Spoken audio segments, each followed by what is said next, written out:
Bienvenue à tous les enfants en pyjama. Bienvenue à nos anciens. Bienvenue aux personnes seules. Bienvenue aux familles. Bienvenue aux couples. Cédric me fait signe que tout fonctionne, donc gloire à Dieu. Merci Seigneur, on pourra avoir notre culte. Donc bienvenue dans vos salons, dans vos chambres à coucher, dans vos cuisines, salles à manger, salles de bain, je ne sais où, sur la terrasse. Et puis bienvenue également aux membres de l'équipe de Moutier qui nous rejoignent ce matin, qui se sont levés un peu plus tôt pour le culte à 9h30. Merci à vous. Et donc le culte sera partagé en plusieurs moments, donc un moment de bienvenue, ensuite une introduction avec des chants, quelques lectures, et puis nous allons passer 5 minutes d'intervention vidéo de nos membres, de certains membres de l'église de Cours qu'ils ont envoyé à Cédric par WhatsApp. Ensuite nous passerons aux annonces, et après les annonces nous aurons Marc qui va nous apporter la prédication. Voilà, donc je vais commencer par la prière.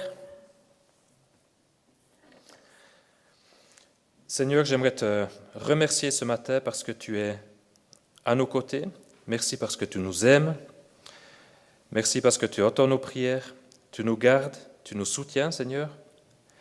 J'aimerais te remercier tout spécialement pour la région dans laquelle on habite, Seigneur. Merci pour toutes ces grâces que nous avons. Merci Seigneur aussi pour cette technique qui nous permet de prendre soin les uns des autres et de diffuser des contenus comme ce matin. Seigneur, merci pour la solidarité qui se met en place partout autour de nous.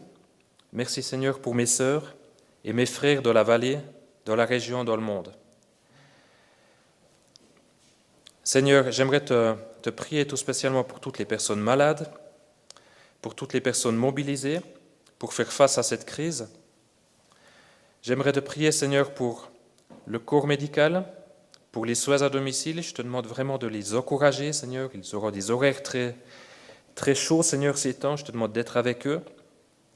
Seigneur, je te prie pour nos autorités qui doivent diriger cette crise. Je te demande aussi de les bénir, de les équiper. Je te prie pour les autres églises de la région. Je te demande aussi de les diriger, de leur montrer comment agir dans cette période particulière. Je te prie pour les personnes seules, les personnes laissées de côté, toutes ces petites gens qui ne peuvent même plus se rencontrer au bistrot et qui se retrouvent seuls. Et Seigneur, je te prie aussi de nous aider à ne pas oublier les autres problèmes du monde qui n'ont pas disparu soudainement. Seigneur, je te prie pour ce culte, pour le message qui va nous être transmis, pour Cédric, pour Marc. Et je te prie également pour la technique, Seigneur, permettre que ce culte puisse se passer sans problème jusqu'à la fin. Merci parce que tu es avec nous jour après jour. Merci parce que tu es le prince de la paix. Au nom de Jésus. Amen. Pour introduire le moment de louange, je vais juste lire le psaume 23, que nous puissions le vivre tout spécialement dans cette période de trouble. L'Éternel est mon berger, je ne manquerai de rien. Il me fait prendre du repos dans des pâturages bien verts. Il me dirige près d'une eau paisible. Il me redonne des forces. Il me conduit dans les sentiers de la justice à cause de son nom. Même quand je marche dans la sombre vallée de la mort, je ne redoute aucun mal, car tu es avec moi. Même quand je marche dans la sombre vallée de la mort, je ne redoute aucun mal, car tu es avec moi. Ta conduite et ton appui, voilà ce qui me réconforte. Tu dresses une table devant moi en face de mes adversaires, tu verses de l'huile sur ma tête et tu fais déborder ma coupe. Oui, le bonheur et la grâce m'accompagneront tous les jours de ma vie, et je reviendrai dans la maison de l'Éternel jusqu'à la fin de mes jours. Quel magnifique verset pour introduire le moment de louange.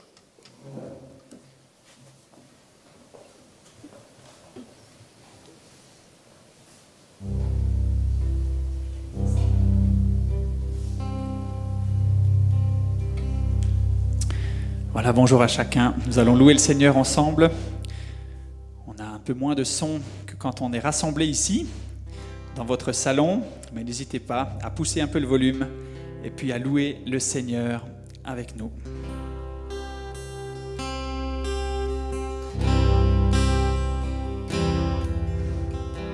Seigneur notre Dieu, tu es glorieux.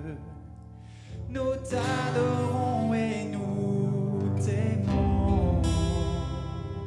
Que ton règne s'établisse sur la terre. Que tes œuvres proclament ta grandeur. Nous te bénissons, Dieu tout-puissant. Tu es vivant et tu reviens. Nous te bénissons, Dieu tout-puissant. Ton règne est éternel. On va reprendre encore le refrain. Nous te bénissons avec les paroles, s'il vous plaît. Nous te bénissons, Dieu tout-puissant. Tu es vivant et tu reviens. Nous te bénissons, Dieu tout-puissant. Ton règne est éternel.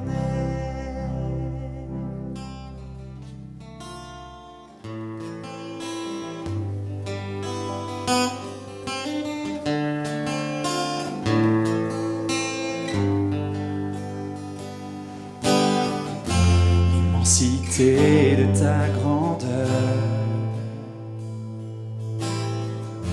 me montre que je ne suis rien. Mais quand tu façonnais la terre, j'étais déjà près de ton cœur. Tu m'aimais avant que je sois. Et pour moi tu as tout donné. C'est pourquoi je veux t'adorer. C'est pourquoi je veux t'adorer. Toi seul est digne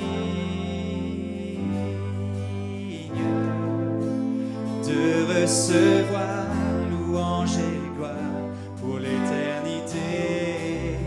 Toi seul est digne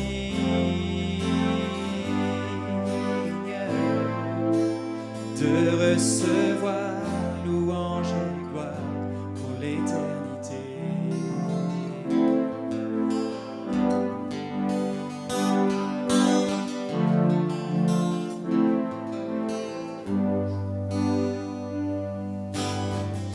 Dans ta présence je me tiens, car tu as ce dont j'ai besoin. La joie, la vie et le bonheur sont dans tes parvis, mon sauveur. Toi seul est digne de recevoir louange et gloire pour l'éternité. Toi seul est digne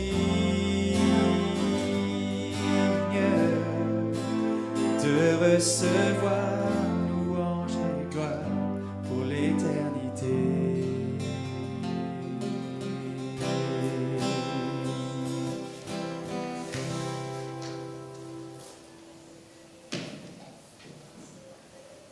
Je lis avec vous le psaume numéro 126.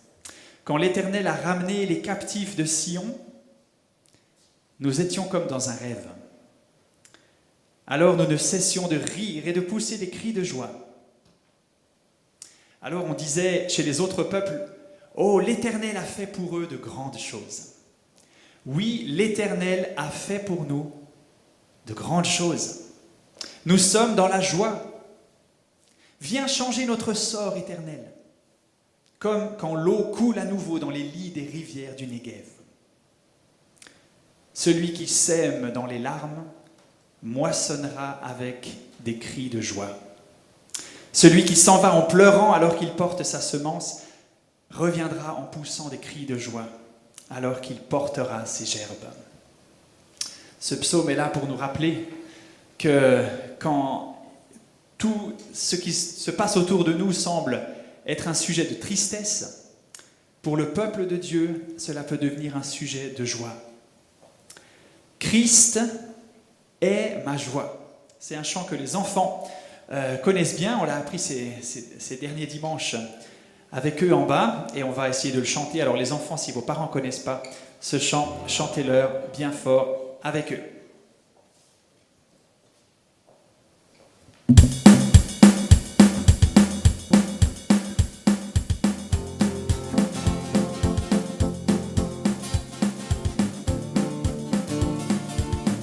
On y va, tu es la lumière. Tu es la lumière qui brille dans le noir. Oh oh oh. Tu es mon soutien, tu me redonnes l'espoir. Oh oh oh oh. Non, je n'aurai pas honte de proclamer de tout mon être, je veux le déclarer. Christ est ma joie. Christ est ma joie. Je n'aurai pas peur de chanter, pas peur de crier, oh, Christ est ma joie. Christ est ma joie. Je n'aurai pas peur de chanter, pas peur de crier, oh.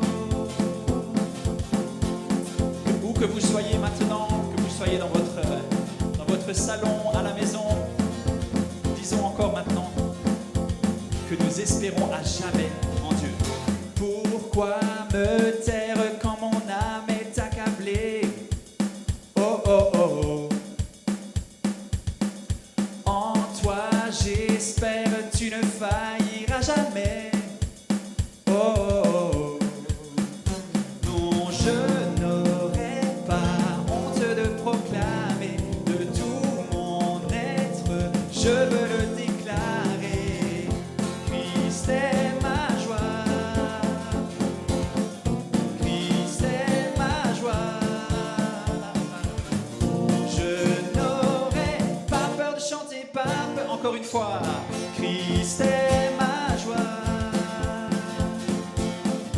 Christ est ma joie.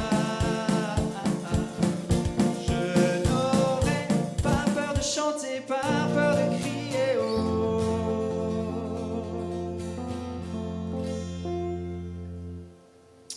Oui, chers amis, nous avons la présence de Dieu avec nous. Nous avons l'évangile de Jésus-Christ dans nos cœurs. Nous avons ce trésor que Dieu a placé en chacun de nous. Écoutez ce que l'apôtre Paul dit aux Corinthiens à ce sujet. « Je ne cesse d'exprimer ma reconnaissance à mon Dieu à votre sujet pour la grâce qu'il vous a accordée dans l'union avec Jésus-Christ. En effet, vous avez été comblés en lui dans tous les domaines, en particulier celui de la parole et de la connaissance, dans la mesure même où la vérité dont Christ a été le témoin a été fermement établie chez vous. Ainsi, il ne vous manque aucun don de la grâce divine, tandis que vous attendez le moment où notre Seigneur Jésus-Christ apparaîtra. Lui-même, d'ailleurs, vous rendra fort. Il vous rendra fort jusqu'à la fin pour que vous soyez irréprochables au jour de notre Seigneur Jésus-Christ. Car Dieu, qui vous a appelé à être en communion avec son Fils, notre Seigneur Jésus-Christ, est fidèle. Alors peut-être que nous nous sentons bien abattus avec tout ce qui nous arrive, ce qui arrive sur la planète, mais aussi peut-être nos problèmes personnels. Souvenons-nous maintenant d'où nous sommes venus. Souvenons-nous ce que le Seigneur a placé dans nos cœurs. J'étais triste, j'étais sans espoir, mais tu es venu éclairer ma vie. Tu es venu m'apporter cette grâce infinie.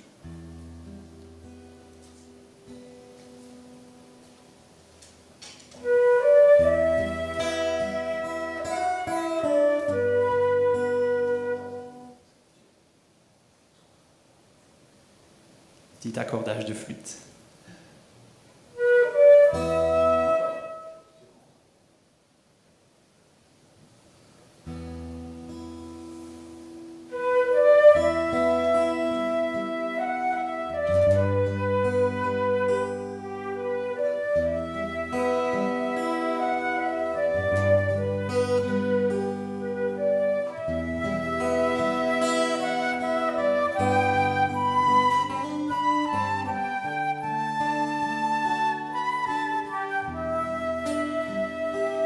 J'étais brisé, vide et sans espoir.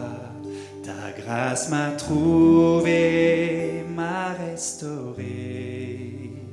Je n'ai rien à moi, mais tel que je suis, tu me libères, tu me libères.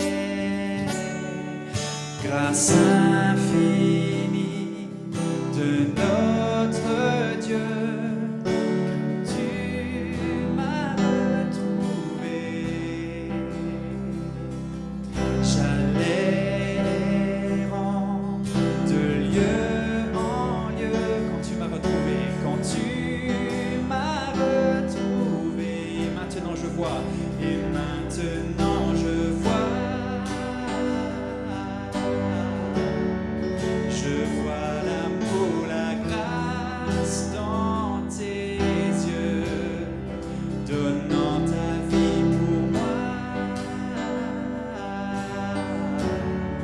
me ramenant de la mort à la vie.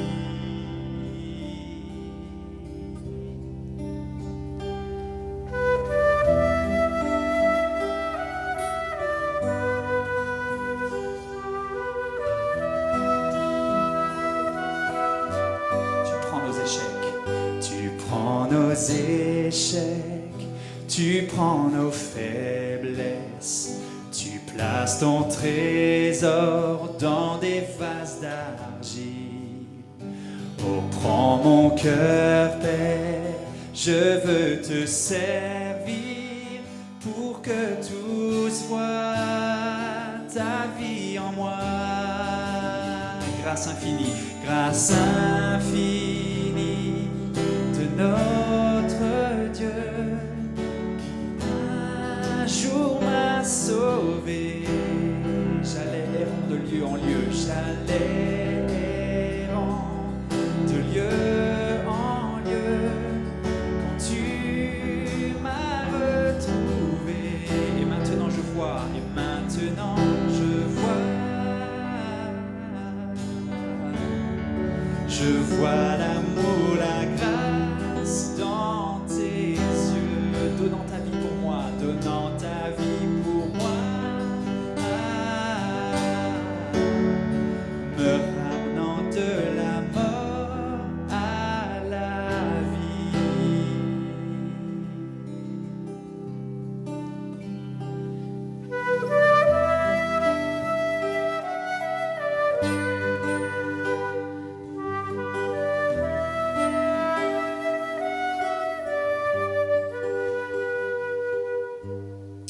Merci notre Dieu parce que nous avons Jésus-Christ avec nous, ta grâce infinie dans nos vies, parce que tu es celui qui ne nous abandonne jamais, tu es celui qui prend soin de tes enfants, tu es celui qui conduit ton peuple.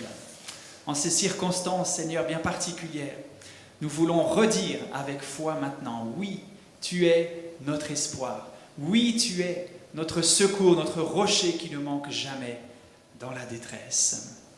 Et je vous invite encore à chanter ce chant qui nous dit que même quand les montagnes s'éloigneraient, quand les collines chancelleraient, ton amour ne changera pas.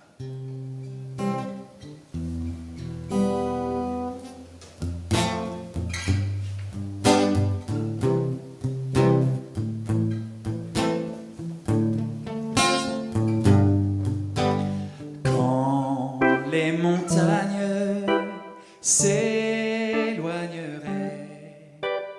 quand les collines chancelleraient, quand les montagnes s'éloignerait. Dieu fera tout comme il promet. Mon amour, oui mon amour, ne s'éloignera point de toi. Mon amour, oui mon amour, ne s'éloignera point de toi. Quand les montagnes s'éloigneraient, quand les collines chancelleraient, quand les montagnes s'éloigneraient, Dieu fera tout comme il promet. Notre Dieu règne encore, jamais son amour ne s'endort. Le vent se déchaîne, nos cœurs sont en peine, mais Dieu nous conduit jusqu'au port. Notre Dieu règne encore, jamais son amour ne s'endort. Ce qu'il nous promet reste vrai pour jamais. Notre Dieu règne encore. Chantons encore une fois ce beau refrain qui nous rappelle la grandeur de notre Dieu. Notre Dieu règne encore. Notre Dieu règne encore, jamais son amour ne s'endort. Le vent se déchaîne, nos cœurs sont en peine, mais Dieu nous conduit jusqu'au port. Notre Dieu règne encore, jamais son amour ne s'endort. Ce qu'il nous promet reste vrai pour jamais. Notre Dieu règne encore.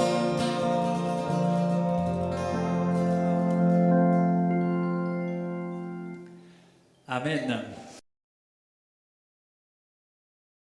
3. Salut tout le monde. On est séparés, mais dans notre cœur, on est tous ensemble. Et Dieu est au milieu de chacune de notre maison comme un héros qui sauve. Bonjour à tout le monde. Coucou! Coucou. Bye bye. Que le Seigneur vous bénisse tous. Merci Dieu parce que tu nous protèges du coronavirus et aussi de toutes les choses. Merci Dieu que je suis en bonne santé même avec 2 doigts cassés. Merci Seigneur pour la belle nature et le printemps. L'Éternel est celui qui te garde.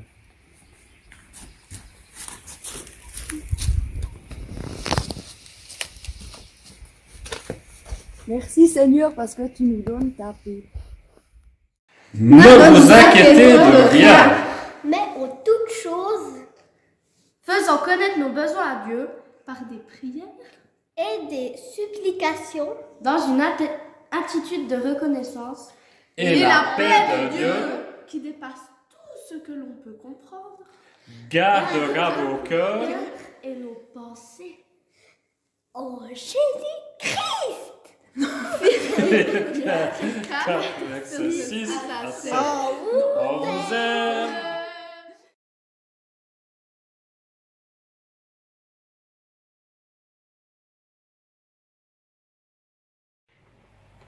Bonjour à tous. Aujourd'hui, on avait envie de vous partager 7 trésors qu'on a découverts dans la Bible. Alors, on va vous les présenter un par un. C'est parti. Voilà, alors Soline, elle a fait le dessin de quand Jésus dit « Je suis la résurrection et la vie ». Et puis elle a fait un deuxième dessin où Jésus il dit aussi qu'il est le bon berger. Jésus nous dit aussi, je suis la lumière. Et toi, Héloïse, qu'est-ce que tu as fait, toi? Jésus, il dit, je suis... Le chemin. Jésus, il a dit, je suis la porte. Puis c'est comme si Dieu, il ouvrait toujours la porte pour nous. Mais j'en ai encore un autre. Et puis il dit, je suis le pain de vie. Ça veut dire que, par exemple, on a besoin de pain pour vivre. Et puis, il y a encore le dernier, c'est je suis le vrai cep. Voilà, donc en ces temps un petit peu particuliers, on trouvait important de se rappeler en fait qui est Jésus, ce qu'il est pour nous. C'est cette je suis de Jésus, voilà. On vous fait des gros becs Ouais, on pense à tout le monde. et puis à tout espère à bientôt. Bye bye. Bye bye. Je suis le chemin, la vérité, la vie. C'est lui qui m'a dit. Et il veut la vivre avec moi. Salut l'église! Salut l'église. Toi, Louise, t'aimerais bien que Lia et puis Cécile, non, puis Maya, t'aimerais bien que Lia et Maya fassent une vidéo. Alors, on espère qu'il y en aura une dimanche. Hein? Trop cool, tu fais coucou? Coucou Lia et Maya. Bonjour à tous. On va vous lire un petit texte en famille. Jésus. Je comprends aujourd'hui ce que tu es venu faire pour moi. Je crois que tu es la personne la plus importante qui ait existé. Je crois que tu es le Fils de Dieu. Tu es venu faire ce que personne d'autre ne pouvait faire. Changez mon cœur. Je confesse mes fautes, mes péchés. Je regrette tout cela. Et Je veux changer de direction. Viens, Saint-Esprit. Dieu en personne habité dans mon cœur. Baptise-moi dans cet esprit aujourd'hui. Change mon cœur. Voilà. Merci à tous. On est pressé de vous revoir tous. Bon dimanche. Ciao. À plus. Quand le bonheur s'en va, et que je reste là, ton esprit libre, que tu es mon papa.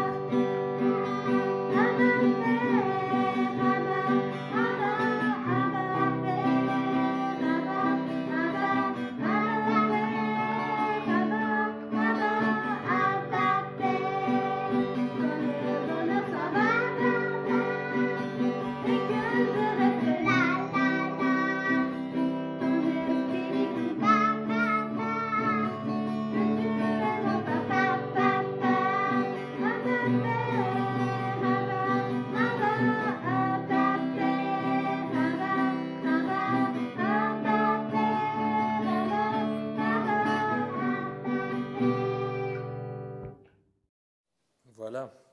Alors, merci à tous pour votre vidéo. Ça fait chaud au cœur. C'est magnifique de vous voir. Un petit peu d'humour aussi. Ça fait vraiment plaisir. Merci. Merci à tous. Je vais passer aux annonces avant de donner la parole à Marc pour le message. Donc, nous proposerons un culte à distance aussi dimanche prochain à 9h30. Toutes les autres activités de l'Église sont gelées jusqu'à nouvel avis. Et puis, n'oublions pas les finances de l'Église. Les charges restent les mêmes pour l'instant. Donc, pensez à ça également. Et puis surtout, prenez soin les uns des autres. Les ordinateurs sont protégés par des antivirus. Donc, pas de limite à utiliser Skype, Facebook, WhatsApp, FaceTime, WebEx, etc., etc. Il y en a des dizaines et des dizaines. Profitez. En espérant que votre connexion Internet résiste. Appelez les gens, appelez vos voisins, appelez vos familles, vos frères et sœurs. Il n'y a pas de limitation pour ça. Si vous êtes dans le besoin, appelez vos proches, vos frères et sœurs de l'Église, faites savoir vos besoins. Le conseil a mis sur pied un groupe besoin. Le conseil recueillera vos demandes et vos réponses sur le groupe WhatsApp de l'Église ou alors directement chez Sylvie, qui va coordonner le tout. Donc Sylvie, vous pouvez l'atteindre au 077 411 05 29. Donc 077 411 05 29, elle coordonnera, l'entraide pour les besoins de l'Église. Et puis, profitons de ce temps particulier pour apprendre à mieux connaître Dieu, mieux connaître notre Seigneur, nous rapprocher de lui parler, être à son écoute, passer du temps avec lui encore et encore. Et puis, une annonce ici, ce que j'ai reçu aussi sur les réseaux sociaux, les chrétiens s'unissent aujourd'hui pour une journée mondiale de prière. Aujourd'hui, dans notre fuseau horaire, entre midi et 1h, ou plutôt partout dans le monde, entre midi et 1h, et ainsi on couvrira les 24 heures. J'enverrai des informations sur le WhatsApp de l'Église. Ensuite, le quart d'heure, le journal Le quart d'heure pour l'essentiel a été sponsorisé par l'Église de Cours et sera distribué à tout ménage prochainement. Nous avons également reçu un faire-part de naissance pour Elisa. Magnifique faire-part, je ne sais pas si vous le voyez. Voilà. Elisa, la famille Rachel. Ici, peut-être mieux. Alors, tac, voilà. La famille Rachel, Kevin, Melissa, Lenny, Lorraine, Chloé et Elissa. Pour couronner le tout. Un magnifique faire-part, merci à vous. Et puis également le faire-part de mariage de Julie et Olivier Rosset. Voilà le faire-part que nous avons reçu pour le samedi 30 mai 2020. D'ici là, nous espérons que les choses soient réglées. Voilà. Ensuite, aujourd'hui, un anniversaire. Je suis là, j'ai l'impression de travailler à la RTS, c'est magnifique. Un anniversaire, donc aujourd'hui, 50 ans, Olivier Neukomm. Donc vous pouvez lui envoyer des WhatsApp. Le but est de saturer sa boîte WhatsApp de messages de bon anniversaire. 50 ans aujourd'hui. Ensuite, Rosemarie Zurbruchen, aujourd'hui, qui a son anniversaire également, pas un chiffre rond. Bon anniversaire. Voilà pour les annonces. Je passe maintenant la parole à Marc, qui va nous amener le message. Les enfants peuvent rejoindre l'école du dimanche.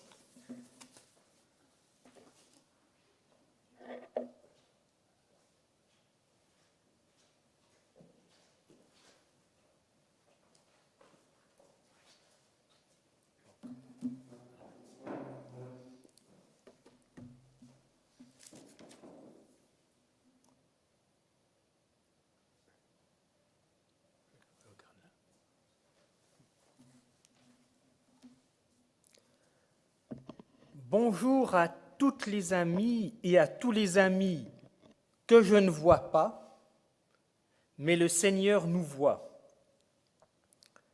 L'autre jour, dans un message que j'ai reçu dans ma boîte de réception, j'ai lu la réflexion suivante.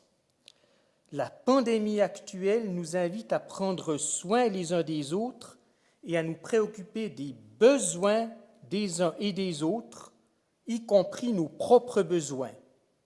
Nous apprenons à prendre au sérieux nos besoins physiques et pas seulement médicaux. Manger et boire, tout d'un coup, ce n'est plus si évident, surtout pour les plus fragiles d'entre nous, les personnes dites à risque, qui ne peuvent même pas s'adonner aux joies des queues devant l'entrée d'un magasin, 3 mètres de distance entre chacun. Sans parler des réfugiés et des personnes déplacées dans le monde, chez qui on n'ose pas imaginer les souffrances occasionnées si cette pandémie devait les atteindre.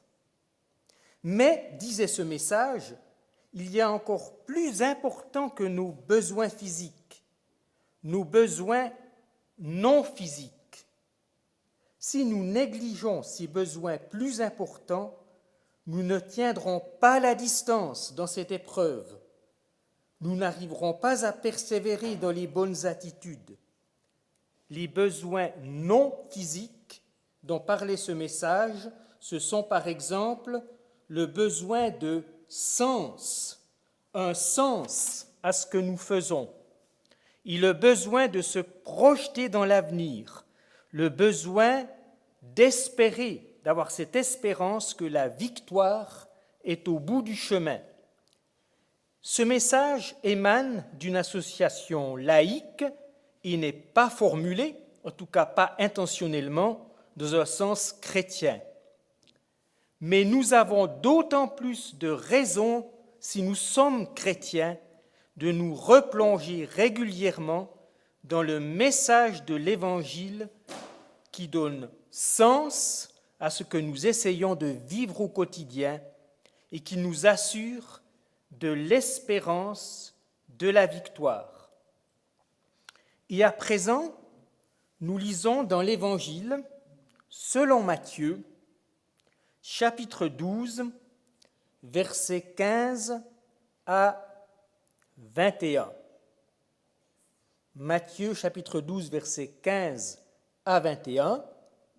Dans le contexte, il y a eu le premier complot de la part des pharisiens dans le but de tuer Jésus. Et nous lisons, « Sachant cela, Jésus se retira de là, et beaucoup le suivirent, et il les guérit tous, et il les rabroua pour qu'ils ne le rendent pas célèbre. C'était afin que s'accomplisse ce qui avait été dit au travers d'Ésaïe le prophète, disant, « Voici mon serviteur que j'ai choisi, mon bien-aimé, en qui j'ai pris plaisir.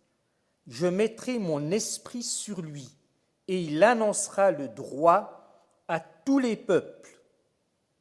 Il ne cherchera pas querelle et ne criera pas, et on n'entendra pas sa voix sur les places. Il ne brisera pas le roseau abîmé, et il n'étouffera pas la mèche qui fume, jusqu'à ce qu'il ait mené le droit à la victoire. Et en son nom, tous les peuples mettront leur espérance. » Ce passage nous dit 3 choses sur Jésus. Et ces 3 choses sur Jésus contiennent aussi des leçons pour nous. Première chose, il a été célèbre contre son gré. Mais deuxièmement, solidaire de son plein gré. Troisièmement, tenace jusqu'au bout. Célèbre contre son gré, solidaire de son plein gré, tenace jusqu'au bout. Tout d'abord, célèbre contre son gré. Nous relisons le tout début de ce passage, verset 15. Sachant cela, le complot contre lui, Jésus se retira de là, et beaucoup le suivirent, et il les guérit tous. Jésus est menacé de mort, et il s'éloigne de l'endroit où se trouvent ses adversaires, non par instinct de conservation, car il sait que son heure viendra où lui se sacrifiera volontairement et il ne se sauvera pas lui-même.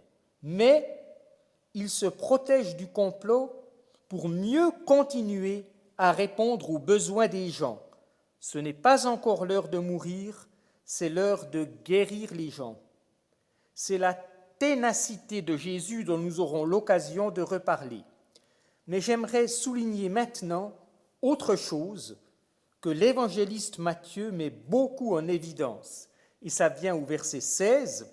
« Et il les rabroua ». Donc ceux qui avaient été guéris, Jésus après, il leur parlait franchement de façon très rude. Il leur parlait de façon rude pour qu'ils ne le rendent pas célèbre. C'est un thème qu'on trouve aussi dans un autre évangile, dans Marc, un peu moins dans Luc. C'est que Jésus ne voulait pas qu'on sache le bien qu'il faisait. Régulièrement, il disait à ceux qui étaient guéris, « Ne dites rien à personne ». Il ne voulait pas qu'on sache le bien qu'il faisait, il ne voulait pas qu'on sache tous les miracles extraordinaires qu'il faisait. Il y a à cela plusieurs raisons. Matthieu souligne particulièrement une de ces raisons. Il s'agit tout simplement de l'humilité de Jésus. Il ne voulait pas être une célébrité. En même temps, il était quand même célèbre, contre son gré, et cela le contrariait. Il ne voulait surtout pas être comme beaucoup qui ont bien commencé dans l'humilité et le service, mais qui ont fini par être des gourous qui rendaient les gens psychologiquement dépendants. Or, dit Matthieu, cette humilité accomplissait l'Écriture. L'Ancien Testament, c'était l'Écriture à l'époque qu'aujourd'hui nous appelons l'Ancien Testament. Et c'est pourquoi on a au verset 17 « Afin que s'accomplisse ce qui avait été dit au travers d'Ésaïe le prophète, disant » ce genre de formule qu'on a plusieurs fois au travers de l'Évangile selon Matthieu, qui nous dit que Jésus accomplissait les prophéties. On parle de citation d'accomplissement. Et c'est la plus longue de ces citations d'accomplissement dans Matthieu. Elle est tirée d'Ésaïe chapitre 42. Dans Ésaïe chapitre 42, il y a plusieurs passages qu'on appelle « chant du serviteur », parce qu'il présente quelqu'un, un personnage mystérieux, qui s'appelle « serviteur du Seigneur ». Et celui-ci commence vraiment par « Voici mon serviteur », verset 18. « Voici mon serviteur que j'ai choisi », c'est Dieu qui parle. « Voici mon serviteur que j'ai choisi, mon bien-aimé en qui j'ai pris plaisir ». Alors l'humilité du serviteur, elle vient au verset suivant, au verset 19. « Il ne cherchera pas querelle et ne criera pas, et on n'entendra pas sa voix sur les places. » Cette citation appliquée à Jésus en plein milieu du récit de l'Évangile peut surprendre. Je ne sais pas si ça vous surprend. Est-ce que Jésus n'a jamais parlé un peu fort dans l'espace public? Bien sûr que si.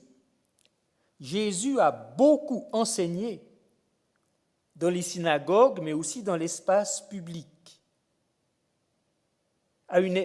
Dans une circonstance où on ne limitait pas les personnes rassemblées à 5 dans l'espace public, il a beaucoup enseigné dans cet espace public.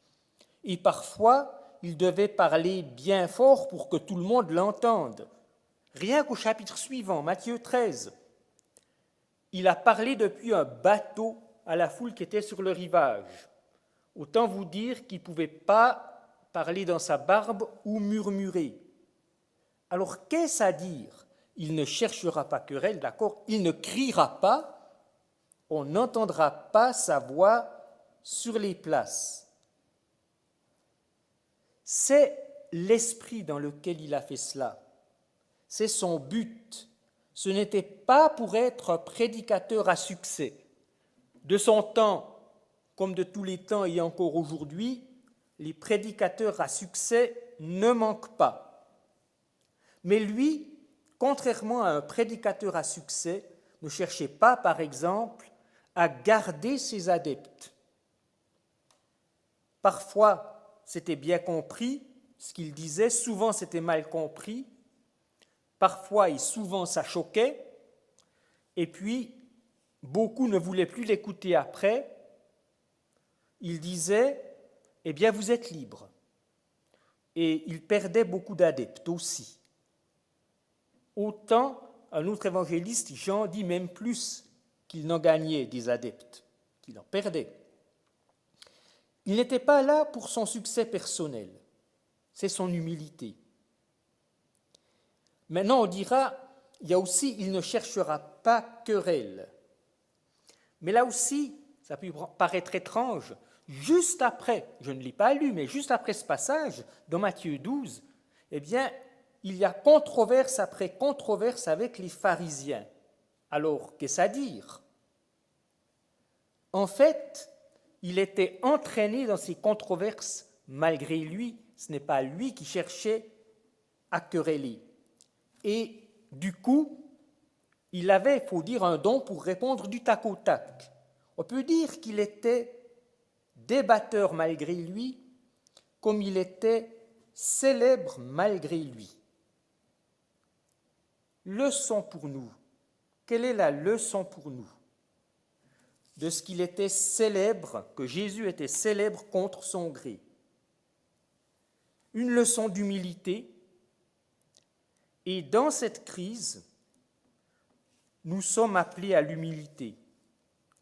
Toute la population est appelée à l'humilité. Nos autorités montrent de l'humilité parce que franchement, là, nous sommes toujours un temps de retard par rapport à ce fameux coronavirus. Nous ne connaissons pas l'avenir. Tout ce qui est dit, mesure à prendre, c'est jusqu'à telle date, mais on ne sait pas si ça continuera après telle date ou non. C'est, comprenons-le bien, jusqu'à nouvel avis. Personne ne sait. Nous savons juste que cela aura une fin. Ne soyons pas découragés ou pessimistes. Humilité aussi pour nous chrétiens, dans cette crise, si nous ne prenons pas les mesures drastiques pour nous protéger et nous protéger les autres, eh bien, chrétiens ou non chrétiens, le risque que nous faisons courir, pas seulement à nous mais à d'autres, il est le même. Nous ne sommes franchement pas des super-héros. Humilité en tout, simplicité aussi. Simplicité, l'humilité, ce n'est pas la fausse modestie qui ne fait rien, pour au moins pas avoir l'air orgueilleux. Jésus faisait ce qu'il avait à faire. Faisons ce que nous avons à cœur de faire, en voyant les besoins des autres. Alors nous voyons, aujourd'hui, la plupart des besoins, nous les voyons dans notre tête parce que nous ne pouvons plus être en contact visuel avec les gens. Mais les besoins que nous voyons dans notre tête par empathie, ayons à cœur de faire ce que nous pouvons faire par rapport à ces besoins. Et là, comme en tout, chaque fois qu'on fait quelque chose, on va s'exposer. Jésus s'exposait jusqu'à devenir célèbre contre son gré. Exposons-nous, et je pense que nous ne deviendrons en plus pas célèbres. Il ne s'agit surtout pas de rechercher à être célèbres, mais exposons-nous sans fausse modestie. Jésus célèbre contre son gré, mais deuxièmement, solidaire de son plein gré. Il était solidaire des souffrances humaines. Toutes les guérisons opérées par Jésus le montrent. Et dans le passage d'Ésaïe qui est cité dans ce fameux chant du serviteur, il y a le verset 20. Nous y sommes au verset 20. Il ne brisera pas le roseau abîmé et il n'étouffera pas la mèche qui fume. Le roseau qui est facilement courbé, fin ou à moitié cassé ou complètement cassé, il donne une image de faiblesse. La petite mèche, avant qu'on ait la lumière électrique, la mèche dans une lampe à huile, ou sur un flambeau, la mèche, au moment où elle fume, et ça peut facilement fumer, eh bien, c'est quelque chose de fragile, une mèche. Des images de faiblesse. Et Jésus prend soin des faibles, des plus faibles. Mais l'image va plus loin. Un roseau qui est déjà abîmé, qui est déjà à moitié cassé, qu'est-ce qu'on peut encore en faire? Alors, il faut savoir qu'à l'époque, un roseau servait à quelque chose. On en faisait des petits bâtons, par exemple, comme des règles pour mesurer. On en faisait aussi, on en tirait aussi ce qui servait à écrire. Mais s'il était rien qu'un peu cassé, eh bien, ce roseau était bon pour le rebut. Une mèche qui fume, elle est plus bonne à rien. On la remplace. Un roseau abîmé, une mèche qui fume, ce sont devenus des objets inutiles, à jeter. Ce n'est pas de l'obsolescence programmée, mais de l'obsolescence tout court. Or, que fait Jésus, serviteur de Dieu? Il ne rejette personne parce que cette personne serait considérée comme inutile. Personne n'est jeté à la poubelle. Aucun être humain n'est périmé à ses yeux.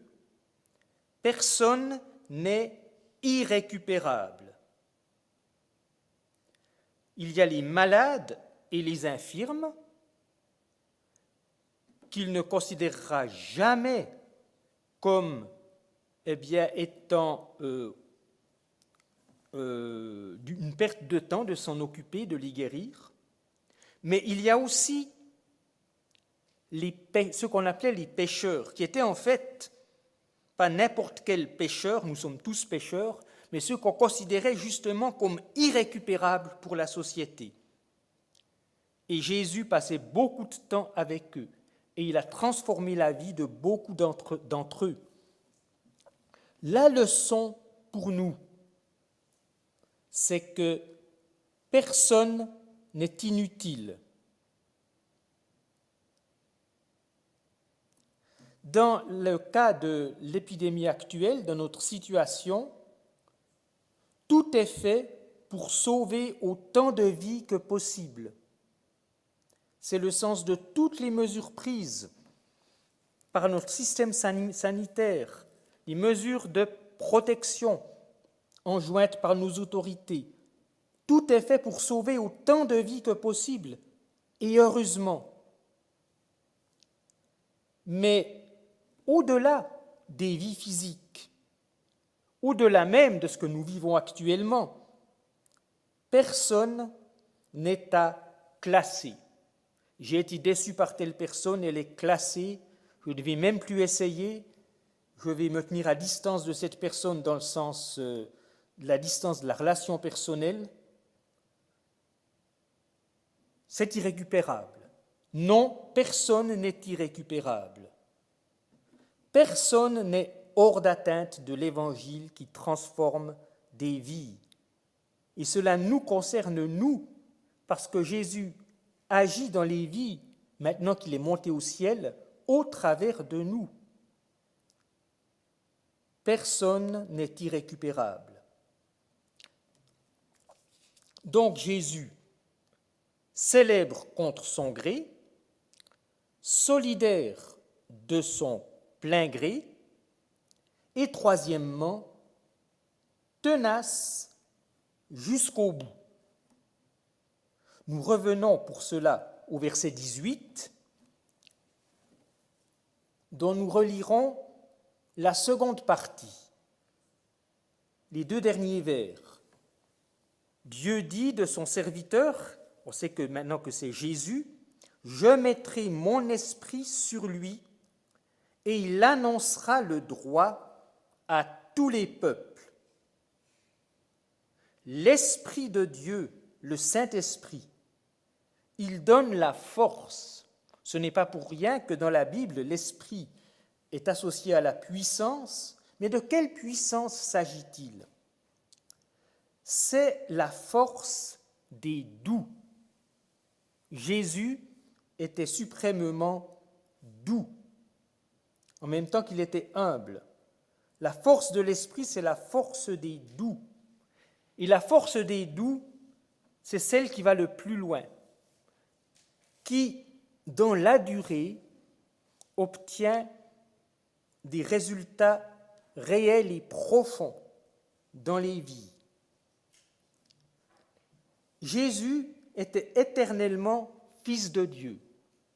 De toute éternité, il était en communion parfaite avec le Père, avec l'Esprit. Les trois sont Dieu, dans une communion éternelle. Mais Jésus, devenu homme, le Fils de Dieu devenu homme, s'est fait totalement dépendant de celui qui est son égal, l'Esprit. Il s'est fait totalement, par humiliation, par humilité, dépendant de l'Esprit. Il dépendait du Saint-Esprit pour tout ce qu'il faisait, et notamment pour que sa douceur reste douce dans la durée, pour rester persévérant, même quand les gens le décourageaient et le décevaient à tout bout de champ. Il y a aussi dans cette fin de verset 18, « Il annoncera le droit ». C'est aussi traduit souvent la justice, il annoncera la justice. Il s'agit de ce qui est juste, et notamment pour les plus faibles. Alors le droit, là, il ne s'agit pas d'étudier le droit à l'université ou d'un de ces livres épais, le droit de ceci, de cela, droit pénal ou droit civil.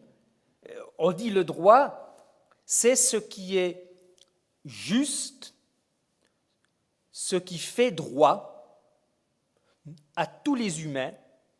On pourrait parler d'aujourd'hui de droit de l'homme, ce qui fait droit à tous les humains, mais notamment aux plus faibles, dont Dieu s'est toujours préoccupé en premier, les plus faibles. Il annoncera le droit à tous les peuples. Matthieu annonce ce qui deviendra réalité après la résurrection de Jésus, c'est que tout ce que Jésus a fait, cela aura finalement un impact sur tous les peuples. Cela se fera par la bonne nouvelle de l'Évangile, qui est aussi une manière de vivre cette bonne nouvelle, une manière de vivre en donnant la priorité aux droits des plus faibles. Nous passons maintenant au verset 20 et 21, la fin de cette citation du chant du serviteur dans Ésaïe. Et à partir, donc oui, le début du verset 20, on recommence à lire, « Il ne brisera pas le roseau abîmé et il n'étouffera pas la mèche qui fume, jusqu'à ce qu'il ait mené le droit à la victoire. Et en son nom, tous les peuples mettront leur espérance. » Jésus persévère jusqu'à la victoire, c'est sa ténacité. Il mourra sur la croix, mais la croix même sera une victoire. Puis il va ressusciter des morts, victoire. Mais ça ne s'arrête pas là. Vous allez être surpris, ça ne s'arrête pas là. Oui, la mission de mener le droit à la victoire continue et elle passe par nous. Et en lui, en son nom, tous les peuples mettront leur espérance. C'est en train de se produire. Ne soyons pas pessimistes.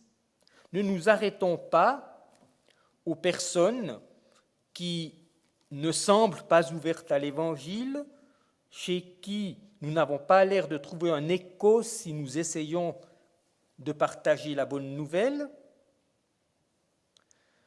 Ce message se répand dans le monde entier. C'est aussi une question d'humilité pour nous. parce qu'en fait, ce message se répand beaucoup plus et a un impact beaucoup plus grand sur les personnes, sur un plus grand nombre de personnes, semble-t-il, dans d'autres continents de l'Europe. Nous, chrétiens d'Europe, ça nous appelle à l'humilité, mais surtout pas au pessimisme.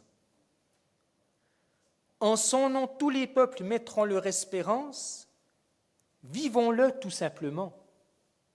Nous avons mis notre espérance en Jésus, continuons de mettre notre espérance en lui, même quand nous avons tendance à nous décourager, et vivons tout simplement cet évangile dans la vie de tous les jours, avec persévérance et ténacité. Pour donner un simple exemple de persévérance, nous savons que, semble-t-il, d'après ce que j'ai cru comprendre, que si quelqu'un décède de cette maladie Covid-19 aujourd'hui, cette personne a été infectée il y a 3 ou 4 semaines. Donc ce que nous faisons aujourd'hui, mesures de protection, ça, malheureusement, ça n'empêche pas les décès d'aujourd'hui. Ça n'a aucune influence sur les décès en même temps aujourd'hui. Mais cela est fait pour qu'il y ait moins de décès dans 3 ou 4 semaines. Et dans une semaine, ce sera la même chose. Il faudra mentalement se projeter 3 ou 4 semaines en avant. Tout ce que je fais par mesure de protection, c'est pour qu'il y ait moins de décès dans 3 ou 4 semaines, et ainsi de suite. C'est là qu'il s'agit d'être persévérant. Toute la population est appelée à être persévérante. Par l'Évangile, nous sommes appelés à être persévérants au-delà de tout cela, dans le soin que nous apportons les uns aux autres, dans tout ce que nous pouvons faire pour répondre aux besoins des uns ou des autres. Ainsi, gardons l'espérance. Gardons l'espérance déjà par rapport à nous-mêmes. Nous avons peut-être de la peine à vivre l'Évangile si nous sommes, comme on le dit, sous le char. Gardons l'espérance en Jésus-Christ pour ne pas céder à l'angoisse qui génère l'agressivité. Que tout cela, que toute cette période particulière se vive dans un bon esprit, alors qu'au niveau des relations humaines, ça peut si facilement tourner à l'aigre avec le temps. Et puis, disons-nous que répondre aux besoins des autres, cela a vraiment du sens. C'est le sens même de la mission de Jésus. Ayons ainsi les regards sur Jésus, et je lirai encore les paroles d'un cantique de Rubens Sayens, qui est dans les ATG, le 164. Jésus, ô nom qui surpasse tout nom qu'on puisse exalter, que jamais je ne me lasse, nom béni, de te chanter.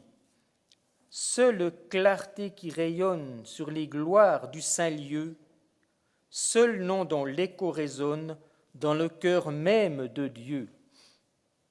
Jésus, c'est l'amour suprême de son trône descendu, qui ceint de son diadème le front de l'homme perdu. C'est le roi qui s'humilie pour vaincre le révolté. C'est la divine folie dans la divine bonté. Qui pleura sur ceux qui pleurent? C'est lui, l'homme méprisé. Qui mourut pour ceux qui meurent? C'est lui, l'homme au cœur brisé.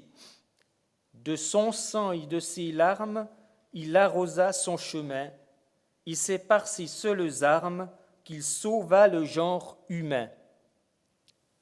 Jésus, par qui Dieu pardonne, roi d'épines couronné, que le monde t'abandonne, à toi mon cœur s'est donné. Ta mort est ma délivrance. Je suis heureux sous ta loi. Ô Jésus, mon espérance, quel autre aurais-je que toi? Amen.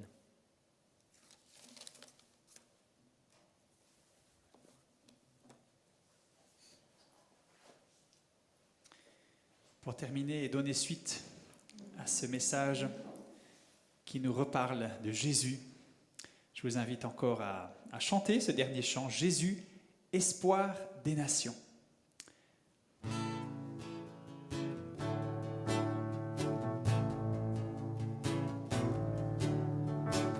Jésus, espoir des nations, Jésus, soutien de ceux qui pleurent. Tu es la source de tout espoir sur terre. Jésus, lumière dans la nuit. Jésus, vérité en tout temps. Tu es la source de la lumière sur terre. Tu es venu vivre et mourir, briser les liens, ressusciter. Tu es l'espoir qui vit en nous, tu es le roc solide et sûr, tu es lumière, par ton éclat le monde voit. Ressuscité, tu es vainqueur, prince de paix, plein de douceur, tu es l'espoir vivant pour celui qui te reçoit. Oui, nous croyons. Chantons encore une fois, Jésus, espoir des nations. Jésus, espoir des nations. Jésus, soutien de ceux qui pleurent. Tu es la source de tout espoir sur terre. Jésus, lumière dans la nuit. Jésus, vérité en tout temps.